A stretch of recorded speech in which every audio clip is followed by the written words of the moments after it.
MLC కవితను party suspend చేస్తూ BRS అధినేత కేసీఆర్ తీసుకున్న నిర్ణయాన్ని ఆ మహిళా నేతలు స్వాగతించారు. పేగుబంధం కంటే పార్టీని నమ్ముకున్న కోట్లాది కార్యకర్తలకే కేసీఆర్ ప్రాధాన్యమిచ్చారని కొనియాడారు. కేసీఆర్ కుమార్తెగా కవితకు పార్టీలో ఎంతో గౌరవం దక్కిందన్న ఆమె ఇవాళ అన్నీ మర్చిపోయి పార్టీ గురించి చెడుగా మాట్లాడటం సరికాదని హితో పలికారు. కేసీఆర్ తన ప్రాణాన్ని ఫడంగా పెట్టి తెలంగాణను సాధిస్తే పార్టీ ఉంటే ఎంత పోతే ఎంత అని మాట్లాడటం సరికాదని మాజీ ఎమ్మెల్యే గొంగిడి సునీత విమర్శించారు. పార్టీలో కేసీఆర్ గారి తర్వాత కేసీఆర్ గారికి కుడి భుజం ఎడం భుజాలుగా మరి హరీష్ రావు గారు కేటీఆర్ గారిని మేము అందరం భావిస్తాం.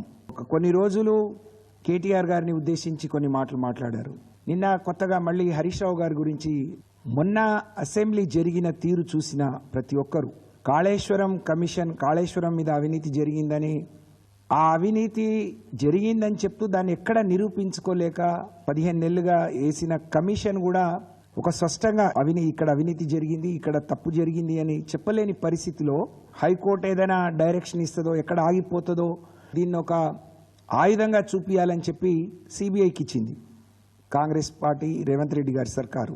ఒక్క హరీష్ రావు గారే ఒంటి చేత్తో బ్యాటింగ్ చేస్తూ 10 మంది మంత్రులు 33-34 సార్లు ఇబ్బంది పెట్టినా ఆటంకపరిచినా సమాధానం చెప్పి అందరూ నోళ్లు మూయిస్తే అసెంబ్లీలో సాధించిన విజయాన్ని మేము అనుభవిస్తా అంటే మర్చిపోలేని పరిస్థితిలో తను ఇలా మాట్లాడటం అనేది తప్పకుండా తన వెనక ఇదెవరో ఉండి మాట్లాడిస్తున్నట్టు పార్టీని నష్టం చేసే పనులు చేయిస్తున్నట్టుగా మేము భావిస్తా ఉన్నాం.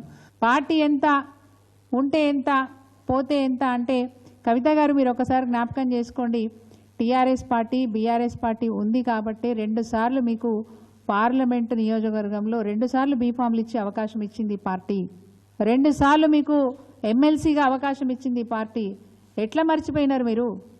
మీరుగా మీ స్థాయిని తగ్గించుకున్నారు తప్ప ఇంకొకటి కాదు. ముఖ్యంగా కేసీఆర్ గారు కొంత మానసికంగా ఒత్తిడిలో ఉన్న సందర్భంలో ఒక కన్న కూతురుగా మీరు చేయాల్సిన కామెంట్స్ అవి కావు, మీరు మాట్లాడాల్సిన విషయాలు అవి కావు. పార్టీకి అనేక మంది ద్రోహం చేసినారు. అందులో మీరు కూడా ఒకరుగా మిగిలిపోవాలనుకుంటే మేము చేసేదేం లేదు. మీ భుజం మీద తుపాకీ పెట్టి ఎవరు కాలుస్తున్నారో మాకు తెలియదు, కానీ కవిత గారు తనకు తానే గొయ్యి దవ్వుకున్నట్టుగా అనిపిస్తూ ఉంది. మరి ఎవరి మార్గదర్శకంలో ఎవరిని ఫాలో అవుతూ ఇవన్నీ మాట్లాడినారో వారికి కాలమే బుద్ధి చెప్తుంది.